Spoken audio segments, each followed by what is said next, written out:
you like to grow your plants vertically and want to know a great system for holding up your plants, you know, we love to grow our garden vertically, and some of the plants like tomatoes, cucumbers, butternut squash, and pumpkins, they require a string and a clip to hold them up. So today I'd like to share with you what we use to hold up our 250 tomato plants and our 200 cucumber plants vertically that we grow every year. So first you're going to need a supply of clips. Now my favorite clips are these guys here. This clip happens to be over 30 years old and they don't make this clip anymore. So this one's not available. The other clips that we use are these ones. They have little slots in the side. And these are really great clips. They work really well.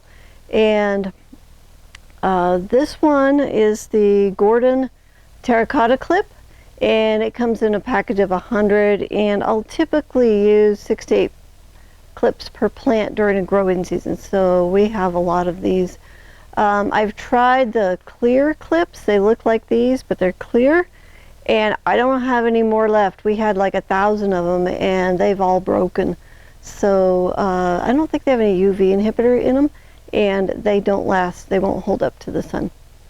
So the Gordon terracotta clips, these have done really well. They've held up to the sun and they're really durable. Okay, so let me show you how I use them. So what you're going to do is you're going to have your string, and you're going to take that clip, and there's little teeth in the back of the clip, and you're going to lay that string right in the teeth. And then you're going to put the clip in around the plant, and it just clicks to lock. And so that clip will not slide up and down the string anymore. So I will use 2 clips at the top of the plant. In case one clip fails, it keeps your plant from falling to the ground. So I'm going to put the link in the description below so you can find these Gordon terracotta clips if you would like to use them in your garden. Alright, so the next thing we need is a source of some twine. So I've tried the jute twine.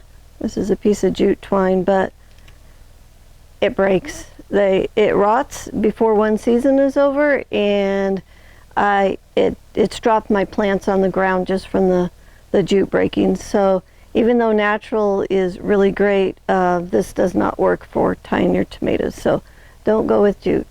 Now the best twine that I've found is from the large round hay bales. I don't know if you've seen them. They're really big and round.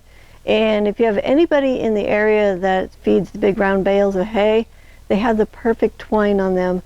So you can usually get it for free because they cut it off when they feed the animals. The small square bales that you can find straw or hay in, that twine is too thick for the clips to grasp. So that one doesn't work.